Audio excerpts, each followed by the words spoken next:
he's a narcissist. He's a total narcissist. He cannot comprehend a world. He is a predator, a bully, a narcissist, a psychopath, and everything else that you can think of. Ryan Reynolds is freaking out as Justin Baldoni exposes his narcissistic behavior, which shockingly traces back to his past. Ryan set a fire when he was younger. From being accused of arson to manipulating people around him, the truth is unraveling fast. It's no surprise that Ryan is the one adding fuel to the fire in the Baldoni-Lively case. Ryan, I would say, in my opinion, is plausibly the most guilty party of this entire thing. You know, the tiny little incident where he basically admitted to committing arson as a kid? Yep, good old Ryan, Mr. Quirky Deadpool, casually mentioned that he set a tree on fire, and that fire ended up burning down a whole wing of his elementary school, somewhere between 1983 and 1990. And no, that's not a Marvel plotline. That's real life. Or at least it's what he says happened. On the replay, here was the line. He said he was always an instigator. I was always working on my personal drama. And then once I burned down a wing of his elementary school and then covered up the crime until now. I apologize to all the fine students and the faculty. But wait, it gets sketchier. Because when people tried to verify this story, guess what he found in the Ottawa City archives? Nothing. Zilch. Zero evidence. No record of any school fire in that time frame. It's like Ryan either pulled a Joker-level cover-up or flat out lied for attention. And knowing Ryan, both are totally on brand. But the reason I ended up in Ottawa was because he never mentioned the name of the elementary school, which was curious to me. He never says any teacher's name, nothing. And when you Google Ryan Reynolds Elementary School, you get about 3 different schools. Now ask yourself this. Who even brags about burning down part of a school and getting away with it? I'll tell you who. Someone with no accountability, someone who genuinely thinks consequences don't apply to him. This man didn't even name the school, didn't name a single teacher. Just threw that "I burned it down" out there like it was a fun anecdote. If any normal person said that, they'd be investigated. But Ryan? He's praised for being quirky. Who admits he set the fire to a tree, which led to a building catching fire. No one found out who it was. I think the statute of limitations has run out. And let's not forget the most poetic part. He once tried to become a firefighter. Yes, you literally can't make this stuff up. He wanted to fight fires after spending his childhood starting them. And guess what? He was rejected.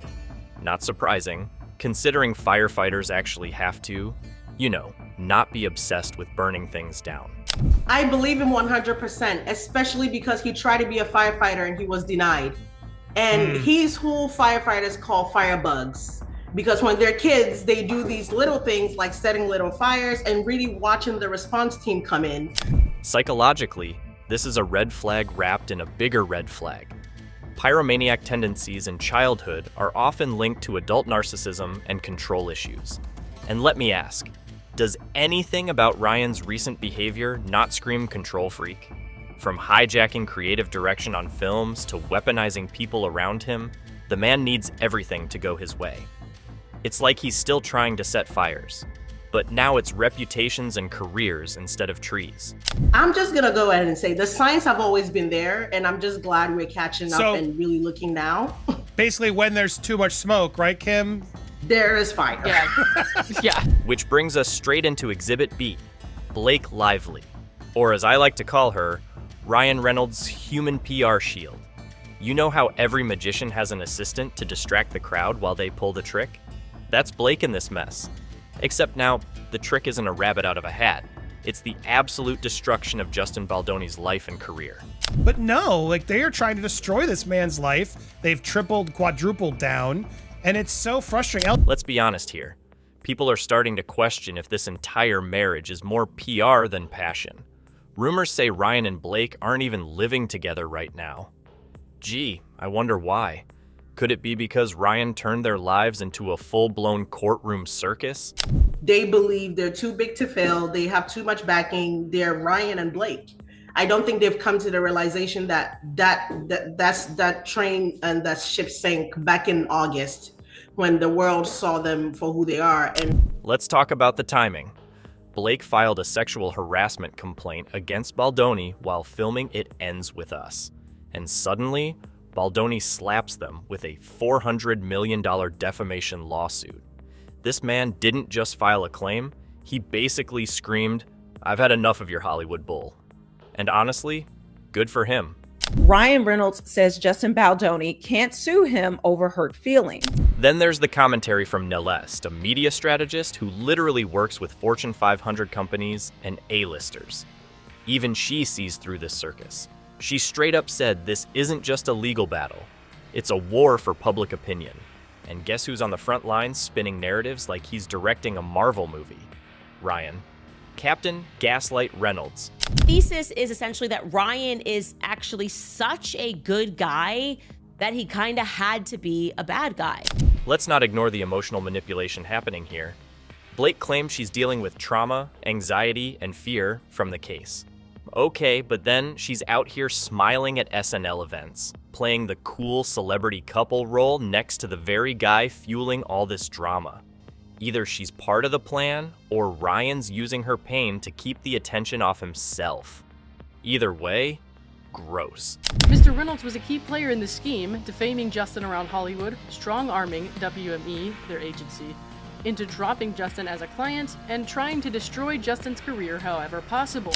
And you know what? The $400 million lawsuit, completely valid. Baldoni accuses Ryan of not only defaming him, but interfering with contracts and even extorting him. So while Ryan's out here playing Deadpool, he's allegedly destroying someone's career behind the scenes. Classy. But hey, if you thought that was bad, buckle up. Because the kid pool scandal? That's where things go from scandalous to straight up repulsive. Ryan actually cast his 7-year-old daughter in Deadpool and Wolverine and tried to make her say a line that included, "I kid you not, I'll take my D out of your mouth." What the hell? Wolverine, when I want your opinion, I'll take Wolverine's out of your mouth. D. That's kid. Guiltily, that is my daughter, I'm Inez. so sorry we have to admit that. And I am father of the year over here. A literal child, his own daughter. And instead of stepping back and saying, hey, maybe this isn't appropriate, Ryan thought it was edgy and cool. The kid didn't even want to say it at first. She was uncomfortable, a 7-year-old with more self-awareness than her father. But what does Ryan do? He lets her watch other kids audition for the role so she feels pressured to participate. Manipulative much? For allowing her to say such language, which, to her credit, she really didn't want to say, and then came back later and said, I want to say it now, when I started looking at other people to play Yeah, it. but Ryan, to our discredit, And then comes the icing on this very disturbing cake. She had to repeat that line 70 to 500 times, 70 to 500. This wasn't one awkward take. This was rehearsed exploitation. Repeated over and over again, like it was just another take. That's not parenting. That's psychological damage in the making. we made Nezzy do, I'm not shitting you, 70 to 500 versions of that line. Yeah, I'm gonna pay. They're so proud of it, guys. Like, it's so weird. Think about the power imbalance here. Ryan isn't just her dad, he's the director, the producer. He holds the keys to the project. How does a 7-year-old say no to someone who's both her parent and her boss? She can't, and he knew that. There's so many reasons this is wrong. One, this girl's 7. It's her father. She didn't want to do it. And then she feels obligated because daddy wants her to do it. Oh, and daddy's going to have other kids do it. I'm going to miss out. Okay, daddy, I'll do it. And then she does it against her will. The backlash was instant. Parents were outraged. Child psychologists spoke up. Reddit exploded. And Ryan? Did he apologize? Did he clarify? Nope. He doubled down. Marketed the movie with family-friendly irony. Yeah, nothing says family-friendly like telling your daughter to deliver sexually suggestive lines to a global audience. I believe that kids have the right to consent. I believe kids have the right to say no. And if kids are uncomfortable, that should be heard by the grown-ups that are there and respected. And I don't get that feeling that that's what happened here. This isn't just tone deaf, it's sick. It's the behavior of someone who thinks they're untouchable. Someone who sees himself as so above criticism that he'll literally drag his own child into controversy just to maintain control over his cinematic universe. So yeah, he set fires as a kid, and now he's setting fire to people's lives. Baldoni's career? Torched. Blake's mental state? Used as kindling. His daughter's innocence? Burned for a punchline. And through it all, Ryan walks around smirking, pretending it's all just another quirky bit. I don't care, was Disney execs themselves that suggested it. You're Ryan Reynolds, you had all the power. You were on set. You could have never let the child say it. So again, I'm not letting him get away with this. I don't care how the explanation works. Let's talk about how Ryan Reynolds went from quirky funny guy to full-blown Hollywood villain. Because what he did to Justin Baldoni isn't just shady. It's straight-up career sabotage disguised as banter. Baldoni accused Ryan of publicly calling him a predator. Not in a private moment, not after an investigation. Nope. Just Ryan's golden boy gut feeling, apparently. Based on what? A vision board? Ryan's sixth sense? This wasn't a slip of the tongue, it was a planned attack. And it wasn't whispered. It was passed around like a script note on set. Ryan Reynolds did call Justin Baldoni a predator. Remember, they had in their lawsuit said that he went up to a guy that worked at WME. This was allegedly at the Deadpool and Wolverine premiere. Let's not forget the lawsuit came down during the SAG-AFTRA strike in September 2023.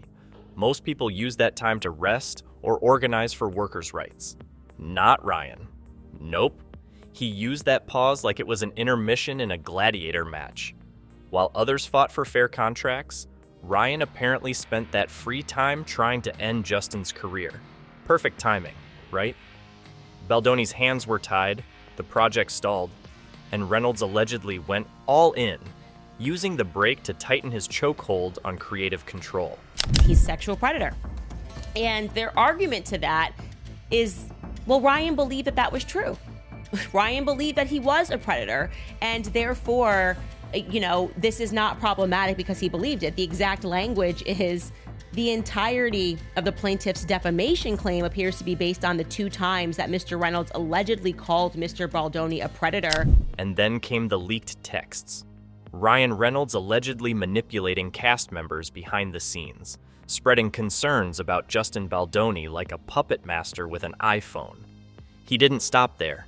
He reportedly hijacked It Ends With Us, injecting Deadpool-style humor into a film about domestic violence, sidelining Baldoni completely. Industry insiders say this wasn't creative clashing, it was sabotage. Contracts were disrupted, reputations destroyed, and now professionals are steering clear. Enter Hugh Jackman, once Ryan's bromantic BFF, now suspected of leaking receipts to expose it all. The bromance is dead, and what's left is courtroom chaos and a PR disaster in flames. The husband's perspective, like, hey, obviously, like, this guy's gay, no hard feelings, it's a sight to be seen. He wants to be completely dismissed from the lawsuit. He wants out on the lawsuit. Word on the street is Hugh Jackman is done playing nice. He's now deposed in the lawsuit and is rumored to have leaked those deliciously damning text messages to none other than Candace Owens. Let's pause there. Hugh Jackman, the man of Broadway, Wolverine, and world-class gentleman energy.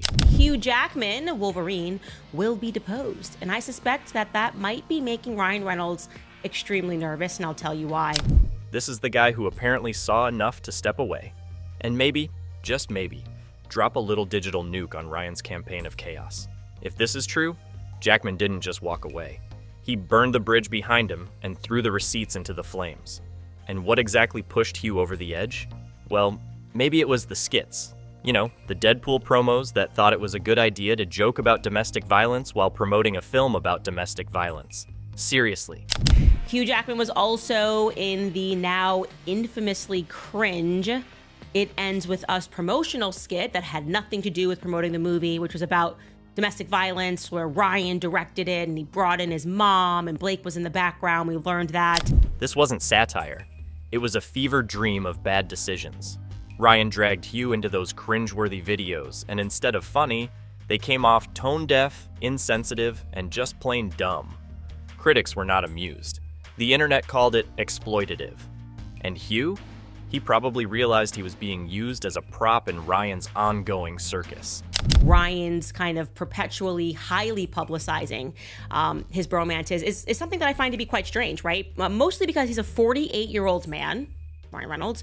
He has 4 kids, and he seems to dedicate a lot of time and resources, like financial resources, to trying to convince the public that these bromances are perfectly normal.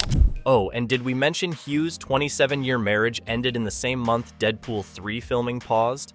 September 2023. Coincidence? Maybe. But let's just say it's a very messy timeline.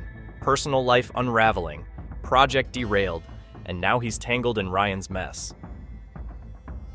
No wonder he might have started dropping receipts like they were hot potatoes. Candace Owens seems to think Hughes' silence wasn't loyalty, it was strategy. And now the leash is off. Kind of making a lot of gay jokes and like trying to normalize all of these gay jokes, but nobody's actually asking him to do that. Not the gay community or the heterosexual community. But buckle up, because things get even weirder when you peel back Ryan's carefully crafted PR persona. Let's talk about the "it's just a bit" defense. His favorite excuse whenever he kisses another man on live TV. Andrew Garfield, Patrick Warburton, Scott Thompson. Ryan's kissed them all like it's his signature move, and every time he laughs it off. It's just a bit. Oh sure, Ryan, because if you repeat the joke enough times, people stop asking questions, right? Oh, he's gay. Oh, yeah, see, straight guys don't say that. Except they haven't stopped. A TikTok leak featured alleged texts from Ryan where he basically outs himself, or at the very least, hints heavily, and people noticed. Straight guys don't say that, became the viral quote. Because honestly, they don't. That's not quirky. That's not witty. That's a dude who's either struggling with something or using ambiguity as a weird form of branding. And it's not the cute kind of mystery. Gay guys are great. I love gay guys. There's also bad ones because they're just normal people. I have zero problem. There's nothing wrong with being gay in any way, but he definitely is.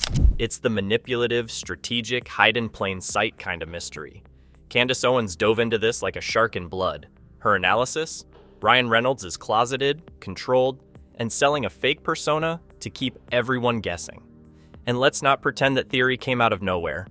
PR experts are now openly floating the term lavender marriage around, basically suggesting his marriage to Blake is a cover, a brand partnership dressed up as true love, like a corporate merger with matching kids and staged paparazzi shots.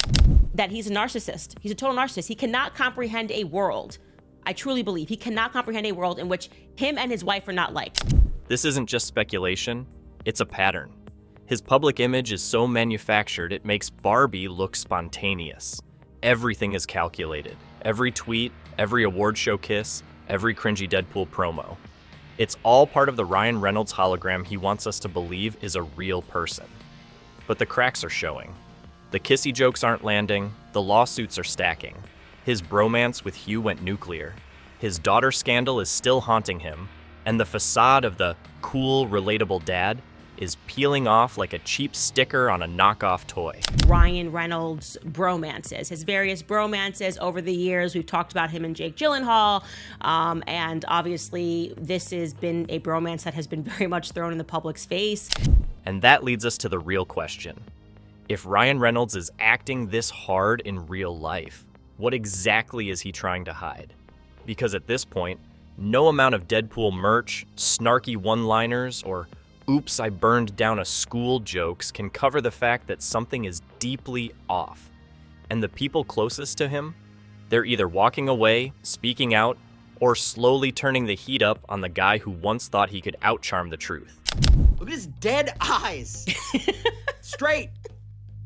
Gay. So that's all that's happening.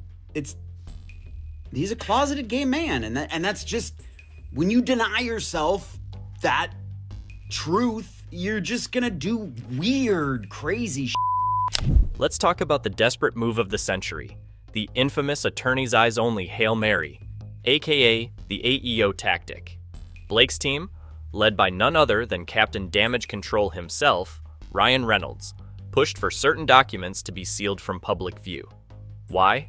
Oh, no big deal.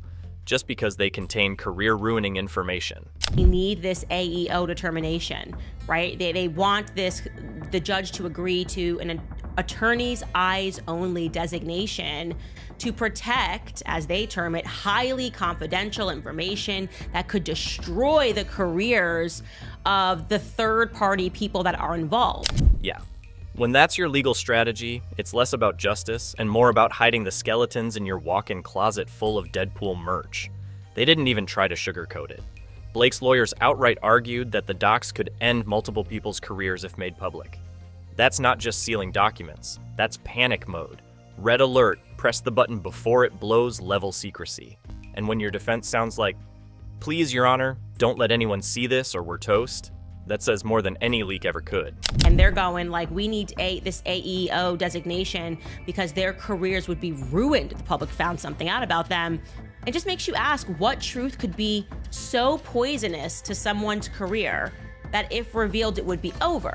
But Judge Lehman wasn't having it. He slapped down the AEO blanket attempt and said, "Nah, you're gonna need to justify that." Translation: this wasn't a legal motion. It was a PR panic move dressed up in courtroom clothes. There was no real legal ground for it. Just a Hollywood couple trying to hide the ugly parts of their curated fairy tale from the public that's finally seeing through the smoke. You invest in these people because you think they're telling you the truth, and you would just be shocked by that. So I'll tell you, Judge Lehman has reached a decision about that designation. Now, just to briefly remind you what they wanted. And now the million-dollar question: what are they hiding? Word on the internet street is that the documents include everything from shady contracts to explosive DMs to witness statements that could take down more than just Ryan and Blake. And we're not talking tabloid fluff, we're talking serious insider dirt. Industry tea so hot it could melt Ryan's entire career faster than his daughter could say another inappropriate Deadpool line. Some sources even suggest the AEO, Dykes, could implicate other high-profile names, like Hugh Jackman, WME insiders, and even former staff who've been silenced or brushed aside. That's not a little PR fire. That's a career-detonating, brand-obliterating bomb that they're trying to bury under a mountain of attorney's eyes only stickers. And let's be honest, when people start scrambling to seal documents, it's never because what's inside makes them look good. No one else can see it but the attorneys. And we don't need to go to the judge's chambers to duke that out with it's like if we say it is, you just got to go with us. Essentially, they become their own judges. And obviously, Justin Baldoni's team said, no, we don't want that. We just want this to be like a limited scope, confidential. Now, fast forward to the latest public charade, the Saturday Night Live 50th anniversary in February 2020. Ryan and Blake rolled in like they were still Hollywood's golden couple. Flashbulbs, fake smiles, red carpet, the whole act. But insiders say, behind the scenes, the couple isn't just cold, they're Ice Age levels of distant. Sources close to the situation confirmed they're living separately and barely interact off camera. What we're seeing isn't love, it's damage control and designer outfits. And while they play make-believe in front of the cameras, real life is spiraling. According to Blake's own court filings, this lawsuit is taking a massive emotional toll, not just on her, but on their 4 children. Yeah, 4 actual human beings caught in the blast radius of their parents' legal war games. Mental health concerns are being raised. Emotional strain is rising. But hey, as long as Ryan can tweet another sarcastic joke, it's fine, right? Inez is a girl. Inez is 7 years old. Inez is a child. Inez is your child. Wrong. This entire family setup is starting to look faker than one of Ryan's Deadpool skits. Social media still shows them as the picture-perfect couple. Cozy family photos, supportive tweets, cutesy banter. But behind the scenes, it's giving crumbling empire energy. The facade is cracking, and the silence from both of them only makes it worse. Every day they say nothing. The public fills in the blanks, and it ain't flattering. Even the daughter was forced to tell a sexually vulgar, predatory gay joke. And let's talk about the biggest irony of all, Ryan Reynolds' reputation. He used to be untouchable. The witty, Charming, relatable, A-list dad. Everyone's favorite Hollywood funny guy. But now, that image is collapsing like a dollar store folding chair. The jokes aren't landing anymore. The sarcasm feels forced. And the public is officially over the Ryan's just being Ryan excuse. People are asking real questions, and the answers are not cute. You made this girl practice different iterations of Wolverine having his male genitalia in her father's mouth. Brands are pulling back. Studios are allegedly reconsidering future deals. No one wants to be associated with a guy facing defamation, extortion, child exploitation allegations, and a collapsing marriage. The lovable charm act is dead. What's left is a man standing in the ashes of his own PR stunt, still trying to smirk his way out of the fire. And you know what's wild? People wanted to root for Ryan. They liked the funny guy, the dad, the husband. But now the mask has slipped, and what's underneath isn't funny. It's calculated, cruel, and self-destructive. He's not playing Deadpool anymore. He is Deadpool. Mask on, chaos behind him, no accountability, no empathy, just jokes and destruction. As of now, I don't know that they'll ever apologize because we might be past apologies. I just think it might just be up to us to quite literally bring them down to earth with us, because right now they're still floating up there. And let's not pretend Blake Lively is just an innocent bystander in all this. At this point, the sympathy is fading. Is she being manipulated, or is she complicit? Because the silence, the staged appearances, the desperate legal moves, it's not looking good. Public support is shifting fast, and it's shifting away from the golden couple and toward the people they tried to bury. People like Baldoni, like the crew, like the audience who just wanted a real story, not a media circus. So now we wait. More leaks, more depositions, more truths crawling out of Ryan's curated castle of content. And it won't be fireworks when it ends. It'll be a slow, painful implosion.